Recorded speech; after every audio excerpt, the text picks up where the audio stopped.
Hey everyone, it's Ben Hardy here, and in today's video, we're going to be comparing the Land Rover Defender to the new Lexus GX550. The Defender was the benchmark for the GX550, and so we're going to see if Lexus has actually conquered Land Rover. Before we get in this video, I want to give a huge shout out and thank you to the Land Rover here in Lehigh for giving me some time with this Defender. I'll include a link to their website in the description down below. If you have any questions or need any help, just ask for Jordan. Also include a link to my car buying guide. Let's get into it.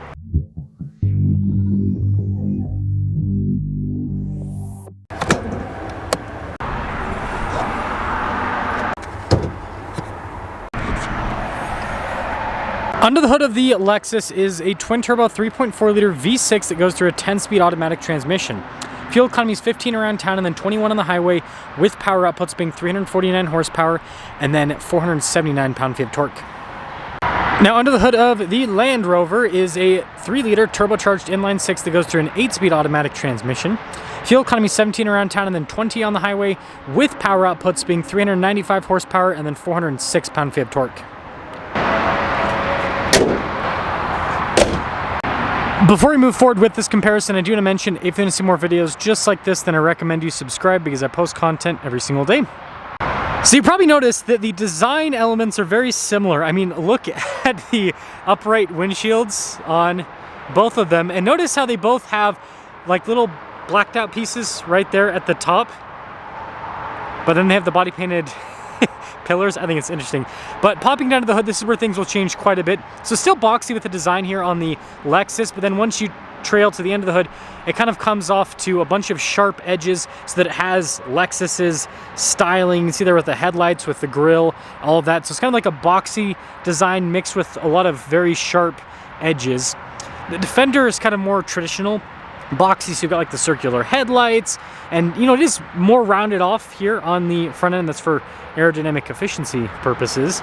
But also I like how we've got two vehicles with the white and the black accenting because they look like twins.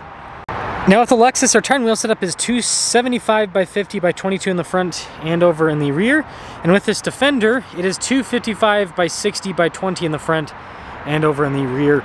So two off-road SUVs with kind of luxury wheel setups, I suppose. But I will say the Defender at least has all-terrain tires. Not a lot of sidewall, but all-terrain tires.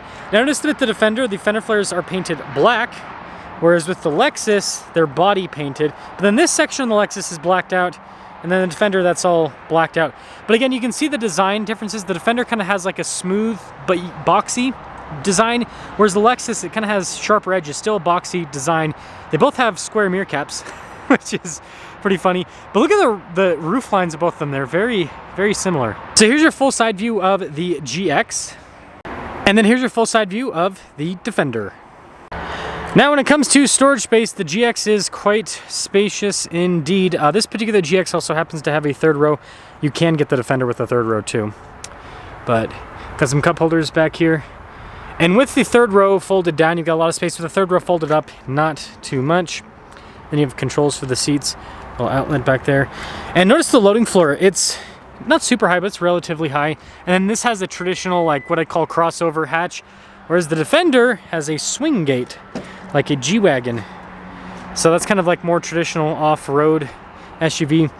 And with the loading floor, it's a little bit lower, if that makes, like in terms of that, in contrast to the roof line here at the top. You guys can see with the rest of it. Again, more of like a rugged kind of like off-roader setup here in the back, whereas the Lexus is more traditional SUV is what I'm noticing so far. And yeah, not automated. So speaking of traditional SUV crossover, you can see with the Lexus, you've got this giant light bar there on the back, but no spare tire on the back. And the reason why I mention that is the Defender does have the spare tire on the back, just like a Wrangler or a Bronco or a G-Wagon. And so again, two completely different design languages with them. And something else I want to mention is the Defender has these recovery points that are very, very easily accessible. Now legroom here in the back of the Defender is really good. We've got a little storage pocket here. You can see little charging ports, some vents down below. Got our own climate zone as well. And then look at these seats. Really nice with all of the trim here. And then we've got the Alpine lights up top as well. And then I love the door panel. Very rugged, utilitarian design there. And then with the boxy design, there's tons of headroom. Now you can see in the back of the Lexus, I don't have as much room. It's not cramped, but it's not as spacious. And then we've got our little climate control section, heated seats, some USB ports. And then look at the door panel. Again, it goes towards that like luxury, kind of like more traditional theme. You don't have like exposed rivets and everything like on the Defender. And then look at the seats here in the Lexus. Again, more of like that luxury theme. And then we do have a big old sunroof here up top, but we don't have like alpine lights or anything like that. And then headroom, it's not as good as the Defender. So this leads us to the front door panel on the Defender. Again, you can see with the trim, and it's very nice to the touch. We've got our memory seat function here. You can see all the window controls, door lock and unlock, speakers for the sound system. And just a quick look at the mirrors and stuff with that box design. And let's actually take a look at payload, because these are both off-roaders that people use. So $992 on this Defender. And then you can see with the seats up front, power adjustments on the side. And this is nice trim. Gotta switch hands, but let's see at the door. Very solid sounding.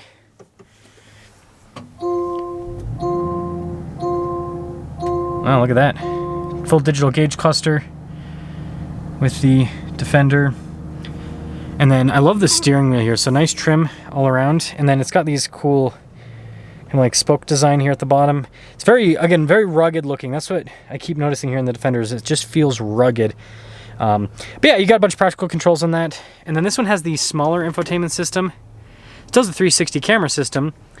But yeah, it's a smaller unit. Now, the benefit to this smaller unit is if you ever need to replace this unit out of warranty, it's not going to be as expensive as the unit in the Lexus. But yeah, it's definitely, you know, not going to be as, I guess, user-friendly as a larger screen. I don't know.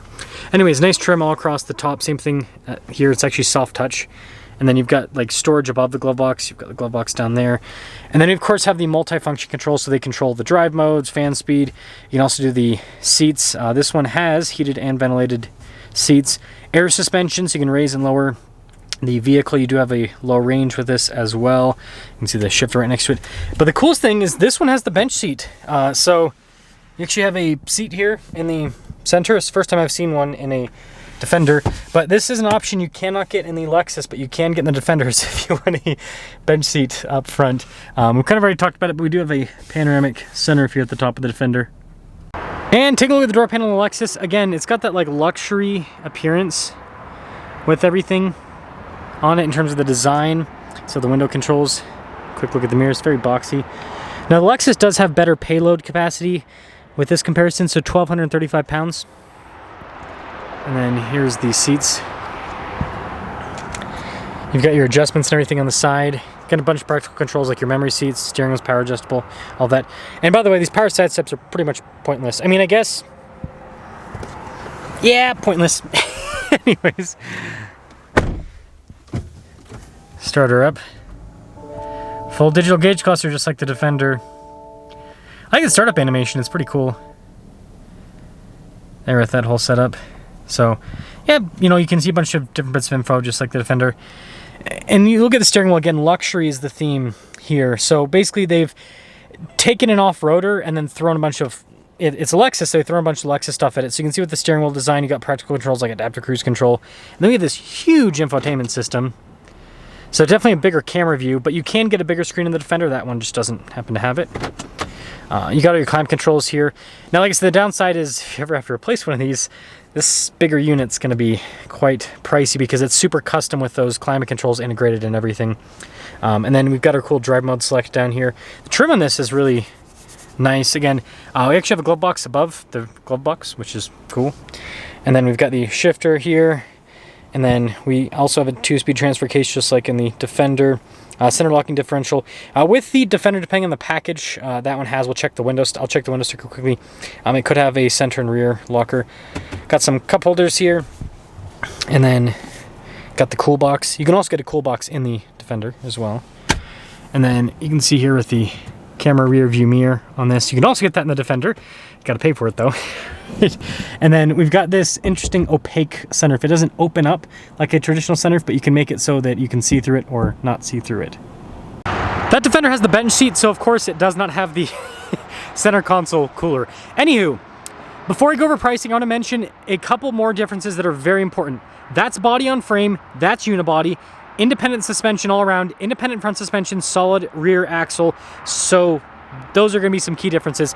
Now when it comes to pricing, that after destination charge and everything is going to sticker for about $86,000. That sticker's for just under $85,000, so they're almost the same price as configured. Let's see how they drive.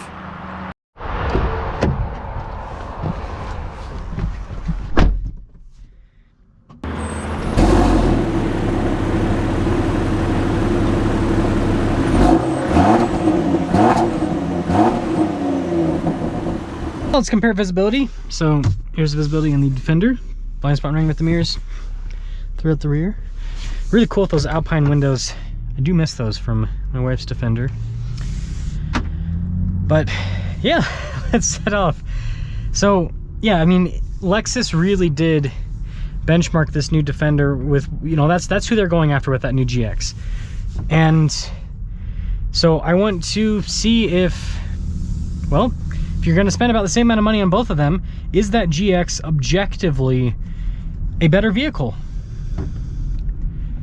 And so far, let's talk about how the Defender drives. Super comfortable with the air suspension, and with the independent suspension front and rear, it makes turning great, and it leads to more ride comfort.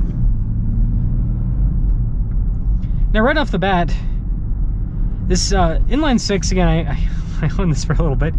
It's a great engine. You do have to, it is a little bit more peaky, so you do have to kind of get into it a little bit more to get this up and running, because it builds the torque up at slightly higher RPMs, and it's a big heavy beast as well. It's another thing to mention. So, you know, 406 pound-feet of torque it's a lot of torque, but it's also moving a very heavy vehicle. But yeah, it drives well. The Defender is one of the strangest vehicles ever produced, because it's unibody, but and so you get all the benefits of unibody with this. So like the ride comfort, turning radius, all, like it's solid. But then it feels like tank-like, like a body on frame. Like this feels like a big, substantial, solid vehicle. And when you go over bumps and everything, again, unibody, so stuff's going to transfer through the body, but it's better than any unibody vehicle ever in the past. So it's just impressive. And it handles great. Like you get some body roll, but it's not bad at all. And so all in all, I mean, it drives well. What we'll do is I'll flip around through here, and then we'll get an acceleration, and then we'll pop over into the GX and compare it.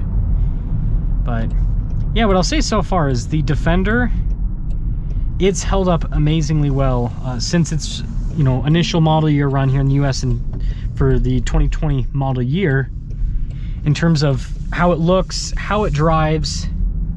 Because ultimately, at the end of the day, this is basically just a Range Rover, which is a vehicle that drives very well, but a Range Rover that looks like an old school off-roader.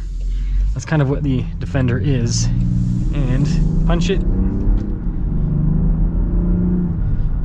Solid. That is surely solid. So with that being said, let's pop over into the GX550 and see if it's conquered the Defender.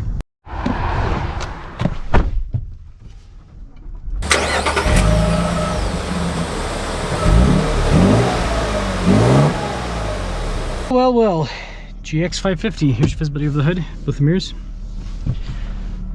It's good.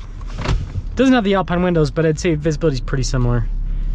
Again, it feels like the Lexus, like the pillars up is like Defender, and then below is like Lexus, if that makes sense, in terms of how it's styled. It's very interesting how they've styled this vehicle. I wonder how this is going to age in people's minds long term. It's quite funny. So first off, what I'll say is both of them have good ride quality. I think the Defender, being unibody, might, on road at least, might be a little bit more comfortable. Now the benefit of, you know, body on frame is off road, the isolation kind of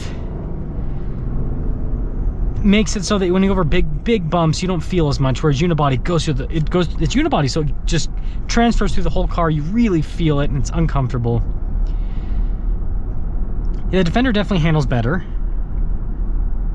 This, I feel like I've got, yeah, it's a little bit, it's great for a body on frame, but yeah, it's not quite as sharp as with the handling.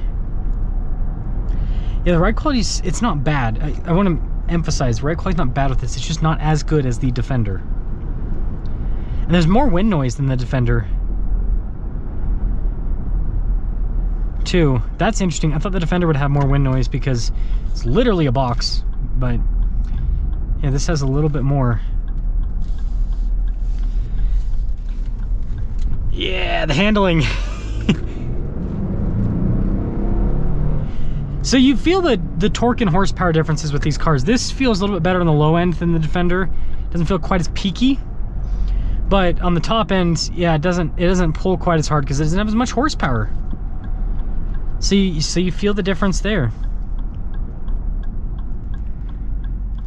Man, this has been so interesting for me with driving both of these back to back. I don't think I'm going to have the opinion that people want me to have. So I didn't mention before, I put forth this opinion. This is a pre-production car, okay? There's literally a thing on the visor. This is a, actually, not even pre-production, yeah, pre-production prototype car.